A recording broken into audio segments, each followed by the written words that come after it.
Good afternoon.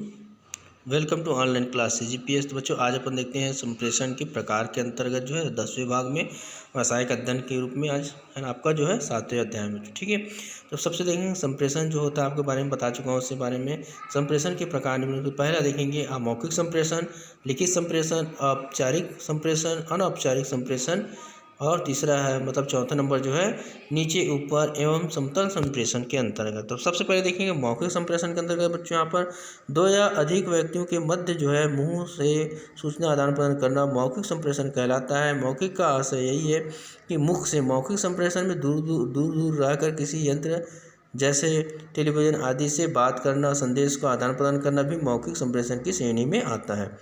सामान्यतः बैठकों में, सम्मेलनों में, सेमिनार तथा गोष्ठी में जो है मौखिक संप्रेषण का प्रयोग जो है किया जाता है बच्चों सबको, है ना। पर्यवेक्षकों एवं निरीक्षकों द्वारा भी अपने अधीनस्थों को मौखिक निर्देशन दिए जाते हैं। कभी कभी जो है प्राचार्य द्वारा शिक्षकों एवं विद्यार्थियों को मौखिक निर्देशन व जानकारी प्रदान की जाती है।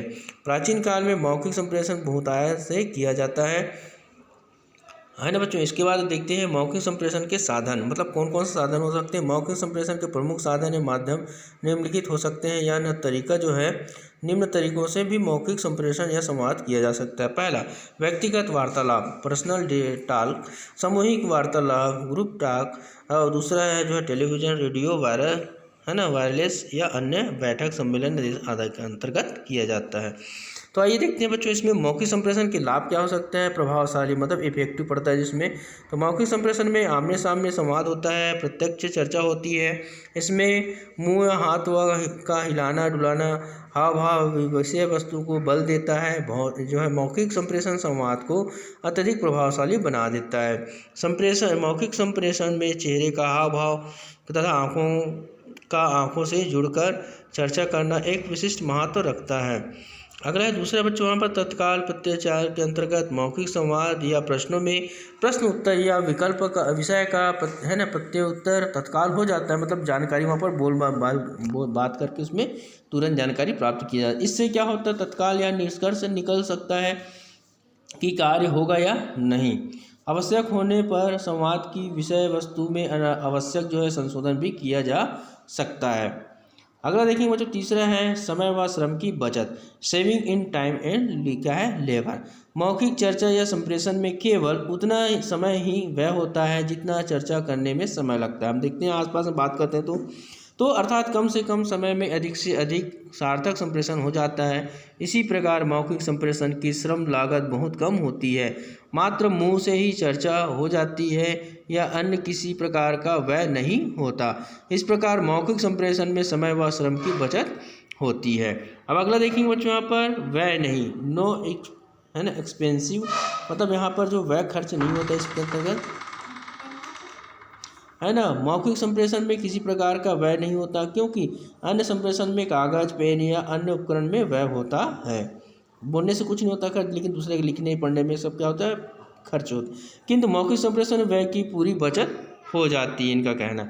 संदेह है ना, संदेहों का तुरंत निवारण, मतलब जो भी संदेश होता है उसको तुरंत निवारण बोलकर किया जा सकता है। संप्रेषण में जितना भी संदेश उत्पन्न हो जाती है उनका निवारण तत्काल मौखिक चर्चा के द्वारा ही किया जा सकता है, जबकि लिखित संप्रेषण में संदेश का निवारण तत्काल संभव नहीं है। शीघ्र संप्रेषण मतलब मौखिक संप्रेषण अत्यधिक शीघ्र हो जाता है क्योंकि संवाद जो कहना उसका जवाब, संदेहों का समाधान आदि सब एक साथ हो जाता है। अतः मौखिक संप्रेषण की क्रिया सर्वाधिक तेज हो जाती है, इससे कार्य शीघ्रता निपटते हैं। अगला लोचता चाहे फ्लेक्सिबिलिटी जो है, मौखिक संप्रेषण पूर्णतः लोचदार होता है क्योंकि संवाद कम ज़्यादा या आवश्यकता अनुसार परिवर्तन भी किया जा सकता है। मौखिक संप्रेषण में पूर्णतः लोच का गुण पाया जाता है। आठवां है संप्रेषण स्पष्ट संप्रेषण। मौखिक संप्रेषण पूर्णतः स्पष्ट होता है, व्यक्तियों के हाव भाव से संप्रेषण की स्पष्टता दिखाई देता है, जबकि स्पष्ट चर्चा का होना एक अच्छे संप्रेषण का महत्वपूर्ण गुण है क्योंकि आपस में जो बात करते हैं एक दूसरे से वो महत्वपूर्ण होता है।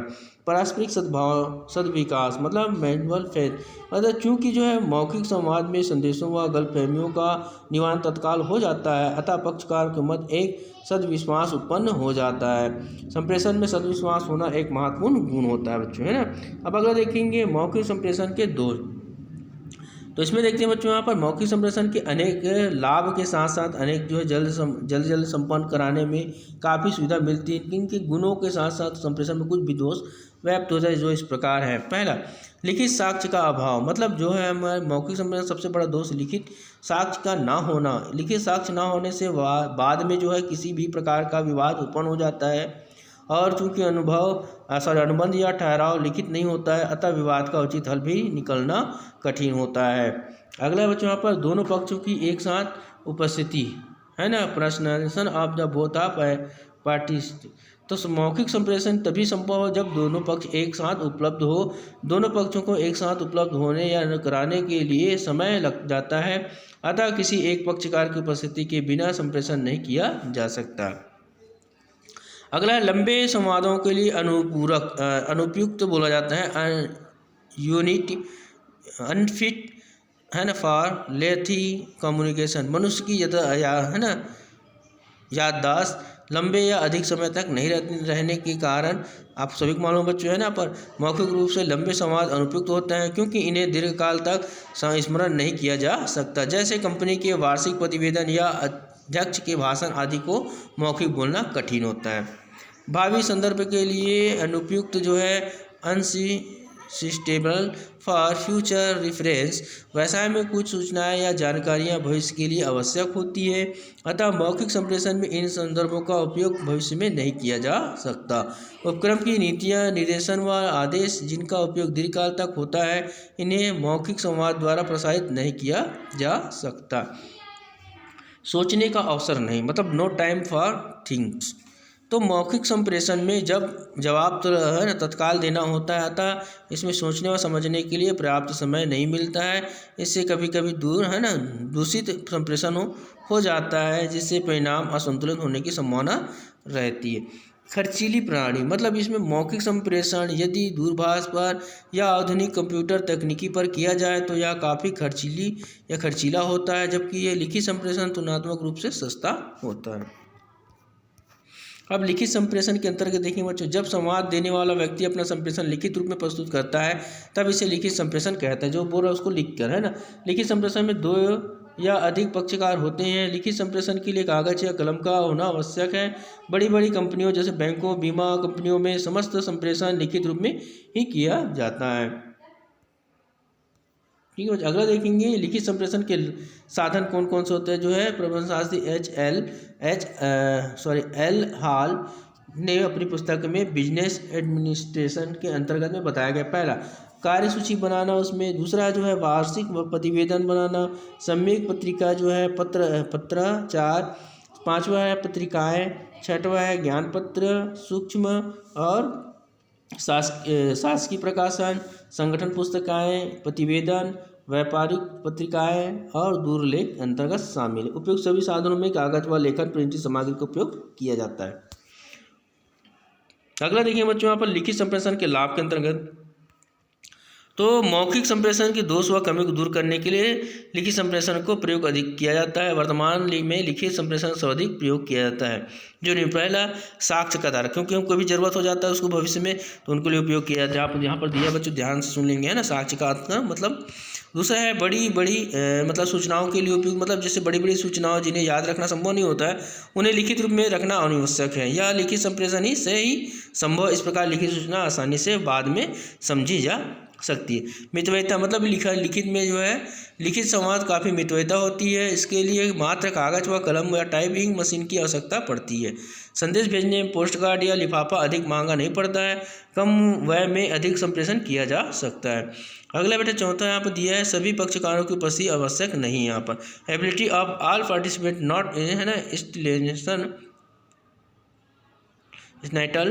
तो लिखित संप्रेषण में एक समय एक साथ सभी पक्षकारों का उपस्थित रहना आवश्यक नहीं है। संप्रेषण भेजने वाले पक्षकार द्वारा संवाद लिखकर या टाइप कर अन्य पक्षकारों को भेजने मात्र से संप्रेषण कार्य हो जाता है।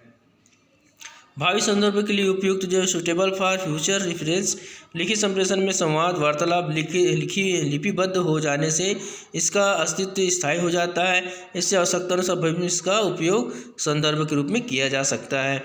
वर्तमान में लिए गए निर्णयों का भविष्य में लिए गए जाने वाले निर्णयों के लिए संदर्भ में के रूप में अच्छा उपयोग किया जा सकता है ना। न्यायालयहीन निर्णयों में निम्नलिखित या लिखित जो है संवाद अधिक उपयोग रहता है। अगला देखते हैं बच्चों, यहाँ पर जो अनेक व्यक्तियों का एक साथ सूचना, मतलब यहाँ पर विभिन्न स्थानों पर रहने वाले व्यक्तियों को एक साथ सूचना संप्रेषित करने के लिए लिखित संप्रेषण सर्वाधिक उपयुक्त होता है बच्चों। इस अवस्था को गस्ती पत्र भी कहा जा सकता है। किसी संवाद को एक साथ लिखित रूप में विभिन्न स्थानों पर प्रेषित करने के लिए लिखित संप्रेषण उपयुक्त माना जाता है। भ्रम या धोखा नहीं, नो है ना, डेडल एंड फूड। जो एक बार कोई संवाद जब लिपिबद्ध कर लिया जाता है तब उसमें फेरबदल करना कठिन होता है। अतः संवाद में फेरबदल न होने से संप्रेषण में किसी प्रकार का भ्रम या धोखे होने की कोई संभावना नहीं रहती है। इस प्रकार लिखित संप्रेषण होना स्पष्ट है बच्चों, है ना। तो अगला पढ़ेंगे बच्चों यहाँ पर लिखित संप्रेषण के दोष जो है 11वें भाग में।